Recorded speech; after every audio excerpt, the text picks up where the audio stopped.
So if you just want to play around and practice, and gave you a huge PDF that's loaded with lots of different ideas and practice pattern ways of putting things together. I have a little bit of history of scroll work to share with you guys today. And, really, it's gone back quite far in history. And there's a couple different styles that changed and evolved through the centuries. And then, of course, we have Miss Donna Dewberry that has put her twist on things here as well, and shared how to double load her brush and do things a lot quicker. So back then, a lot of them were doing the extra shading and putting layers of different colors and stuff like that on top of each other. So it, like I said, the combination of one stroke and scroll work just goes hand in hand, and you can fly and have go through designs like so quickly once you get the gist of it, and how to layer out your design, and how to make each stroke look a little bit different, and stuff like that. So yeah, I got a few ideas and stuff like that I want to share with you guys today, and also the fact that we can use 4 different brushes, all right, for our scroll work. And a lot of times, like, I'm always pushing you guys to get used to that flat brush, okay? So there is a lot of wonderful things that we can do with our flat brush, but we do have other brushes in our kits as well, like our round brush, and of course our liner brush, okay? Our script liner is very, very important. I hope that all of you have jumped on my Dancing with the Liner Brush course number 3, all right? Because that'll help you really loosen up. And all of my courses in the intro program will obviously help you, because the daisy class, again, this is a lot of daisy type strokes and really dancing with your brush and playing around with it. So these are the 4 brushes that we're going to be playing with tonight. And depending on what sizes you have or what kit you might have, Donna does have 2 different kits available for the filberts. All right, so where is that other one? There is 3 different brushes that are available through Donna Dewberry, and 2 of them are like a size 8 and a size a half size. It's called half. All right, so it's quite big compared to the other one. All right, so if you have this value set, it's not in the value set, but it's like a value set kit of 2 or 3 of them. I believe there was 3 of them, but I only have 2 of them handy. But I just got the signature set from Donna Dewberry as well, and it has a filbert in it too, which is quite nice. And I'm noticing that it's actually quite long compared to your other ones that you can get in a set. So I did originally play around with this one for the examples that I showed you, and then I forgot. I was like, oh yeah, there is one in here too. I thought it was a 10 flat, but it was actually a filbert that's available in that kit. So it's a really, really nice kit, guys. I cannot say enough about it. I am so impressed with all of the brushes and the variety that you get in it, because you would have to buy these separate and your value set. And it doesn't come with all your, it comes with a 6, and then it jumps up to a 12, I believe. Doesn't have your 8 in there, but it does come with, your fan brush and the feather brush and this filbert, and a round brush too as well. So there's a number 8 round brush in that kit as well with their liner brush. Okay, so like I said, if you guys haven't jumped on the signature set, they keep selling out on them. They're wonderful, wonderful sets. I hope that they're going to keep on making them, because they are way better than her pro set, I have to say. Really, really, really nice brushes. So basically, oh, there's the number 8 round from the signature set, right? So it is beautiful, just like her other sets that she has available with the pro set. There's a round brush in there as well, and it is a nice brush too. I'm just noticing the difference about the filbert being much longer in the bristles. All right, so that'll give you a little bit more spring in your step too, having that little extra length, as opposed to a shorter one. But again, if you've seen a lot of the old Renaissance styles, this is all they used, guys, back then, was the filbert. And it was very short and stocky, very similar to this one. All right, so I'm just noticing that we might have a little bit more dance with this one. And then we have the 8 and the 10, 12 that's available in the values completer set, it's called, and it comes with your angle brushes. So angle brushes just don't work for daisy strokes, right? They just don't. I just really need that extra corner for if I'm going to use a flat brush, I'm going to use, like, if I'm going to use that, I'm going to use a flat brush, or I'm going to play around with my round brush or my liner brush. And then, you know, daisies, no, normally we don't use our filberts. Okay, so you can probably make little short ones with them and play around with your daisies too with this too. But I'm going to show you today a little bit more about, you know, that little chisel that the filbert has as well. That is quite nice for dragging that stroke a little bit more and playing around with it a little bit differently.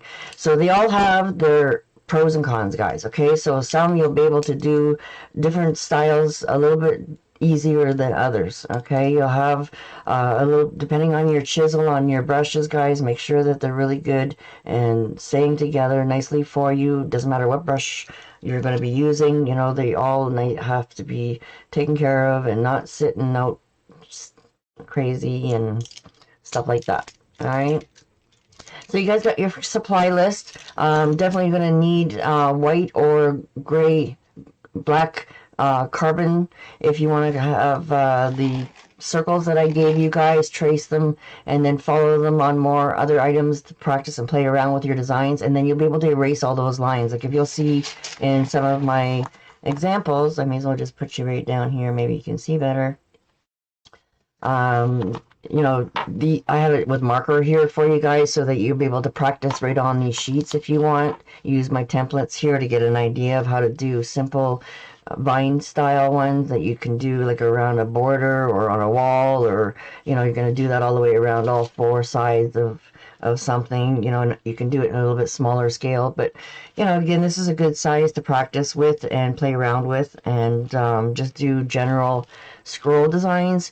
And then definitely you can always, you know, downsize your brushes and get them a little bit smaller depending on what brush you're going to use. Okay, so I do have a bunch of sheets here that you guys can play around with, or use wax paper over them, guys, which I might put just because it might cut down the glare a little bit more for you.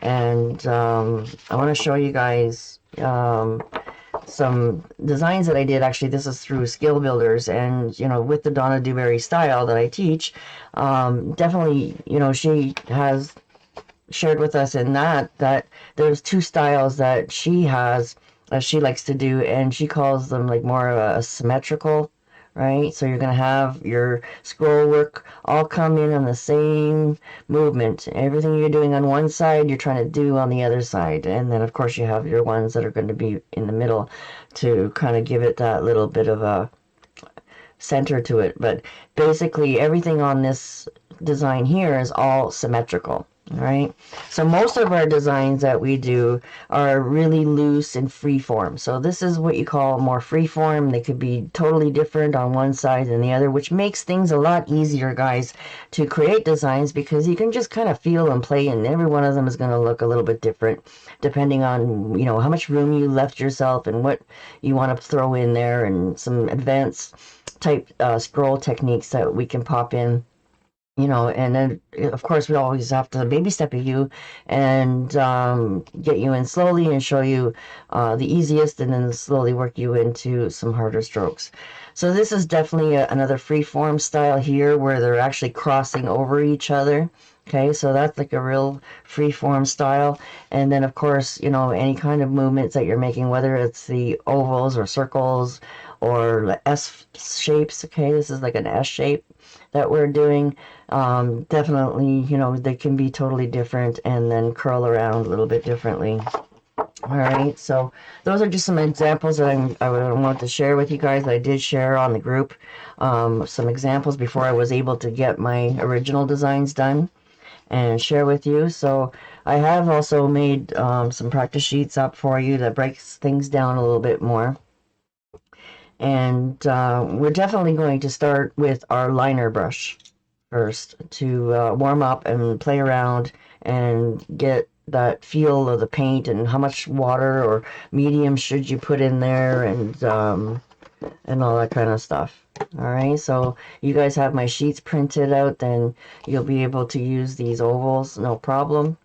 And or if you, like I said, to print them out would be really handy. Or if you can make some ovals yourself, maybe you have something around the house that is you know, little oval shapes or little ramekins I play around with and make my circles with those. Or if you want to do the bigger circle that I did in the design, you can just use a small bowl. You know, you have to use something creative depending on if you're doing a big 16 by 20 canvas, then maybe you want to have, you know, a plate, a dinner plate, or a platter. Anything you can use as a tool to make your little shapes to give you something to guide. And like I said, something that you can erase easy, guys. Don't use a marker. I just did that just so you guys can see really good instead of using pencils. I even found a piece of cardboard that I played around with and cut a pattern template out of cardboard. So you can even Google shapes online, guys, and print them off if you want. And as long as you have one to print off a nice size, then make another pattern on a piece of cardboard and cut it out. And this is really handy to throw in the drawer somewhere. And then whenever you want to do anything with an oval shape, you have this handy that you can easily just do a quick circle around and it's done. So ovals might be a little bit, you know, funnier shapes to find things around the house with. But definitely you can, I gave you one in your e-pack as well. And you can definitely use that as a pattern with some graphite paper. And then, of course, if you guys have these fun little kits there, you can get them at the dollar store, or you might have one kicking around from your kids. I lost the actual protractor in this kit here. This was one from my son left over that he doesn't play with anymore. But I also have a nice kit here as well that, you know, if you have this old protractor tool, then you can spin around in all kinds of different sizes of circles very easily with this kind of contraption. And they're fun to play with every once in a while. Get them out. All right, so this kit I got grandfathered to me by my dad, and he does a lot of woodworking and stuff like that, and retired and sold everything. And so when I seen this, I grabbed it out of his tool shed and so I know I can use that someday. So yeah, there's all kinds of little cheap protractors. You just need the one size generally, unless you're getting really, really big guys, then, you know, definitely using a template might be a little bit easier of some sort, like a platter for round ones, getting really, really big. You guys can play around really with any color you want. Okay, I did have the listed colors that I used on your sheets in your pack, but you know, once you get the gist of this, you can play around with any colors. And you've seen the ones that I did with the shimmer, and I played around with the gold. And I'm not sure you've seen it too much in the picture, but I did fool around with peacock and blue topaz a little bit on one design as well. And